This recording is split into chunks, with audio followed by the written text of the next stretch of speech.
सर्वांना नमस्कार. दुसऱ्या सत्रात आपले परत स्वागत आहे.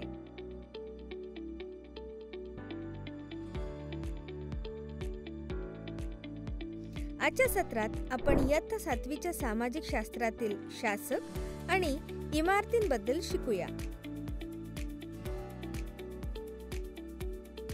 हे सर्व राजे आणि त्यांच्या स्थापत्य रचनाबद्दल आहे. मुख्य विषयावर जाण्यापूर्वी कीवर्ड्स पहा. शिलालेख, पृष्ठभागावरील संदेश जसे की नाणे, दगड किंवा भिंत. स्मारक, ऐतिहासिक महत्त्व किंवा आवडीची इमारत, रचना किंवा स्थळ. स्थापत्य, इमारतीचे डिझाईन आणि बांधकाम करणाऱ्याचा सराव. संकल्पना नकाशा पहा. या सत्रात आपण सविस्तारपणे शिकत आहोत. अभियांत्रिक कौशल्ये आणि बांधकाम, 11व्या शतकाच्या सुरुवातीतील मंदिर बांधकाम, मंदिरे, मशिदी आणि टाक्या बांधणे,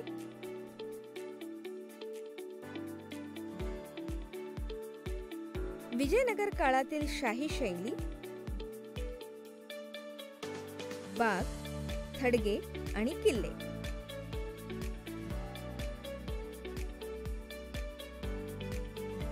आठव्या ते 18व्या शतकापर्यंत राजे आणि अधिकाऱ्यांनी सुरक्षितता आणि सार्वजनिक कौतुकासाठी किल्ले, राजवाडे, थडगे आणि मंदिरे, मशिदी, टाक्या, विहिरी आणि बाजार यासारख्या सार्वजनिक इमारती बांधल्या.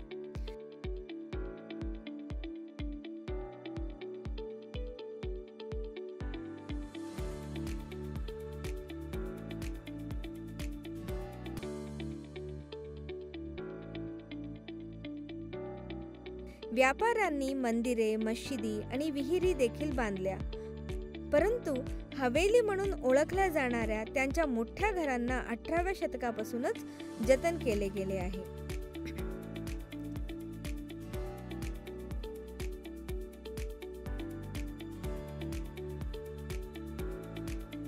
शासकांचे अभियांत्रिक कौशल्य आणि बांधकाम. 7व्या आणि 10व्या शतकांदरम्यान वास्तुविशारदांनी इमारतींमध्ये अधिक खोल्या, दरवाजे आणि खिडक्या जोडण्यास सुरुवात केली.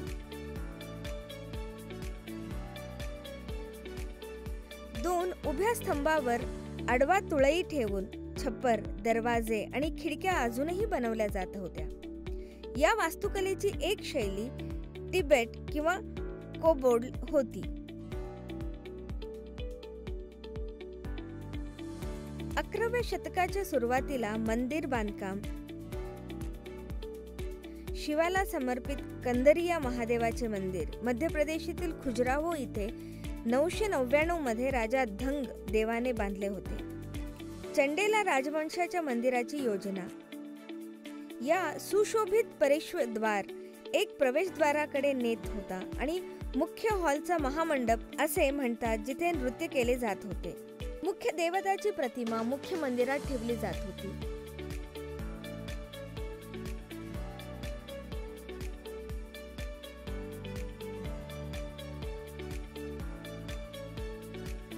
जे पूजास्थळ होते, जिथे फक्त राजा, त्याचे जवळचे कुटुंब आणि पुजारी एकत्र येत असत. खुजराहो संकुलात शाही मंदिरे होत जात.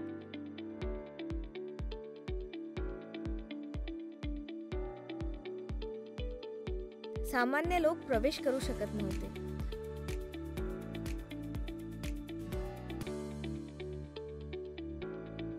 मंदिरे सुशोभित केलेल्या शिल्पांनी सजवलेली होती.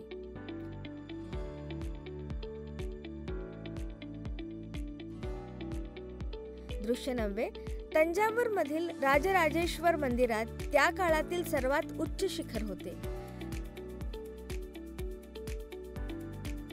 क्रेन नसल्यामुळे आणि शिखराच्या वरच्या भागासाठी असलेल्या 90 टन वजनाचे दगड हाताने उचलणे खूप जड असल्याने ते बांधणे आव्हानात्मक होते.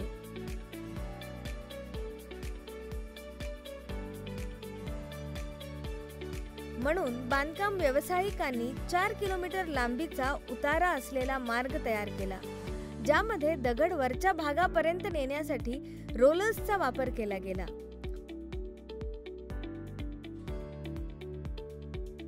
पूर्ण झाल्यानंतर त्यांनी मार्ग पाडला.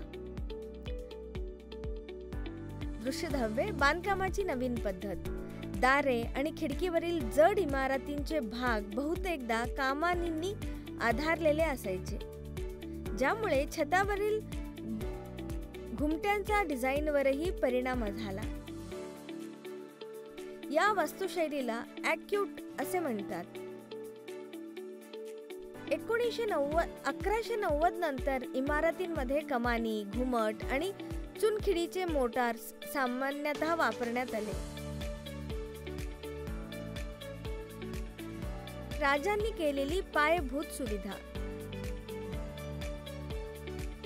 मंदिरे आणि मशिदी पूजास्थळे म्हणून काम करताना राजाच्या आश्रयदात्यांची संपत्ती आणि शक्ती दर्शवत असत. राजा राजराज देवाने आपल्या इष्टदेवासाठी राजराजेश्वर मंदिर बांधले. देवासारखे दिसण्यासाठी आणि शुभेच्छा आकर्षित करण्यासाठी समान नावे निवडली. दृश्य 12 स्वयंभू शिव मंदिरावर केंद्रित असलेल्या काकतीय राजधानी ओरेगल्लू शासकांच्या शक्तीचे प्रदर्शन करत असे. भव्य मंदिरे राजाच्या राज्याचे प्रतीक होते आणि सामुदायिक उपासनाने दैवी शासनावर प्रकाश टाकला.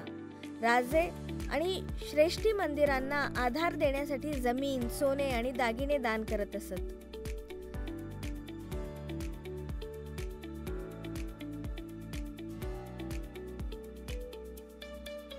बाराशे सालापर्यंत देवींची पूजा हा एक मोठा व्यवसाय बनला होता, ज्यामध्ये कलाकार, नर्तक, संगीतकार आणि पुजारी मंदिरामध्ये काम करत होते, जे कर संकलन आणि बाजारपेठेचे केंद्र म्हणून काम करत होते, ज्यामुळे परदेशांच्या राजकारणावर आणि अर्थव्यवस्थेवर परिणाम होत होता. दृश्य 14 शासक जनतेसाठी टाक्या आणि जलाशयासारखे पाण्याचे स्रोत बांधतात. सुलतान इल्तुमिशन देहलीजवळ एक मोठा जलाशय बांधल्याबद्दल सार्वत्रिक आदर मिळवला. त्याला हौज ए सुलतानी जलाशय असे म्हणतात. दृश्य 15 मंदिराचा नाश का करण्यात आला.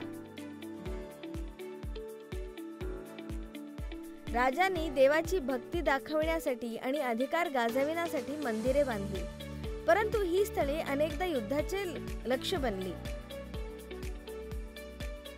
800च्या दशकाच्या सुरुवातीला पांड्या राज श्रीमर श्री वल्लभ यांनी श्रीलंकेवर आक्रमण केले. राजा सेन 1 ला पराभूत केले आणि सुवर्ण बुद्धाच्या पुतळ्यासारखे खजिना हस्तगत केले. या पराभवामुळे सेना दुसऱ्या मदुराईवर आक्रमण करण्यासाठी आणि पुतळा चोरण्यासाठी एक सोनापातीला पाठवून बदला घेण्यास प्रवृत्त झाला. 11व्या शतकात सुरुवातीला चोल राजा राजेंद्र पहिला याने पराभूत शासकांचा मौल्यवान मूर्तीची भरलेली शिव मंदिर बांधले.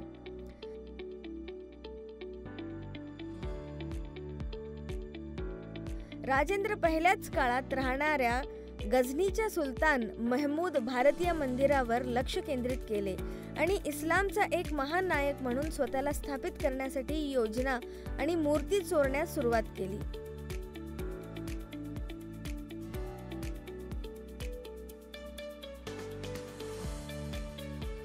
मध्ययुगात शासकांनी शत्रूच्या प्रार्थनास्थळांना लुटून आपली शक्ती दाखविली.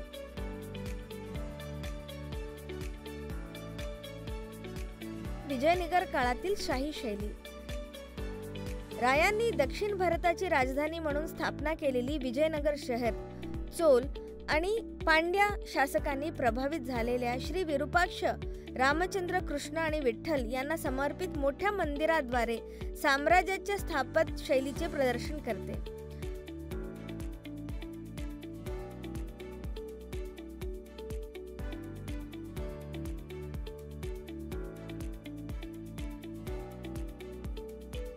मंदिरे खालच्या मजल्यांवरून घन ग्रानाइट आणि वरच्या मजल्यांवर विटांनी बनवलेले होते.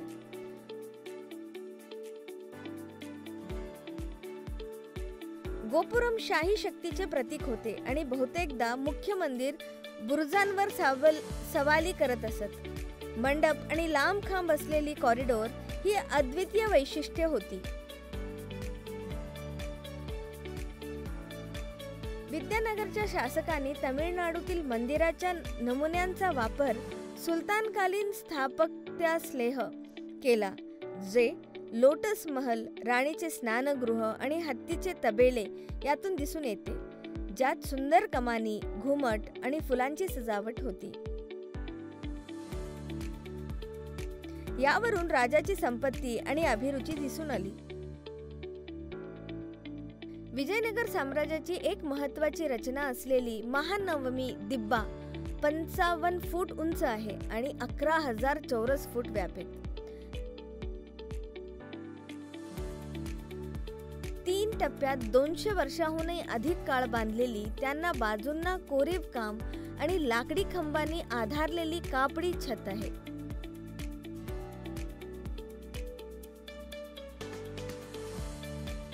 विजयनगर राजांनी येथे नवरात्र पूजा आणि दसरा उत्सव आयोजित केले होते, ज्यात प्रमुख अधिकारी आणि युरोपियन राजदूत उपस्थित होते.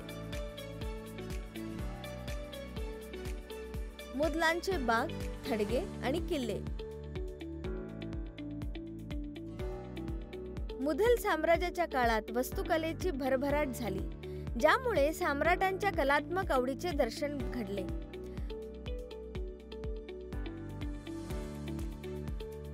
बाबरने आयताकृत मांडणी आणि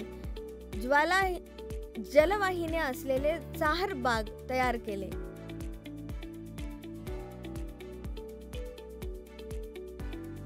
जहांगीर आणि शहाजहान यांनी काश्मीर, आग्रा आणि दिल्लीमध्ये या डिझाईन्समध्ये सुधारणा केली. अकबरच्या काळात तैमूरच्या थडग्यात प्रभाव दिसून आला, जो हुमायूनच्या थडग्यात दिसून येतो. शहाजहानच्या कारकिर्दीत मुघल स्थापत्यकलेचा शिखर होता आणि आग्रा आणि दिल्लीमध्ये लक्षणीय बांधकाम झाली. सुरुवातीला शहाजहान आग्रा येथे राहत होते, जिथे श्रीमंत लोक यमुना नदी काठी असलेल्या चाहर बाग नावाच्या सुंदर बागेत घरे बांधत होते. नंतर त्याने या कल्पनेचा वापर ताजमहालाची रचना करण्यासाठी केली, जो त्याच्या नदीकाठी एक आश्चर्यकारक पांढरा संगमरमरीवर थडगा आहे. मुघल काळात गोलकोंडा, आता हैदराबाद येथील कुतुबशाही राजांनी हुसेन सागर तलाव, गोलकोंडा किल्ला, पाण्याच्या नाल्या आणि कारंजे असलेला बाग आणि अलंकृत थडगे यासारखे प्रभावी वास्तू बांधल्या.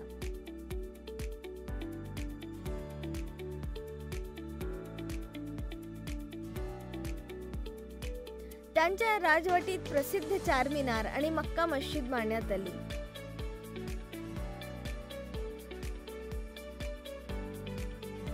त्यांनी पर्शियन, मुघल आणि दख्खनी शैलीचे मिश्रण केले. जलद संक्षेप. रचना आणि स्मारके दाखवतात की शासक किती शक्तिशाली आणि श्रीमंत होते. इतिहासात अनेक प्रसिद्ध नेत्यांनी प्रभावी स्मारके, मंदिरे आणि मशिदी बांधल्या आहेत, ज्या आजही उभ्या राहतात.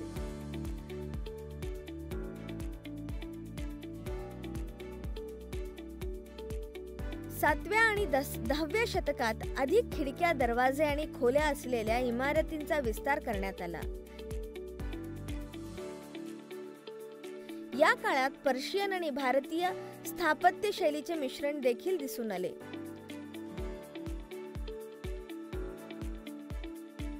पाहिल्याबद्दल धन्यवाद. आश्रय आणि आकृतीशी संपर्कात राहा.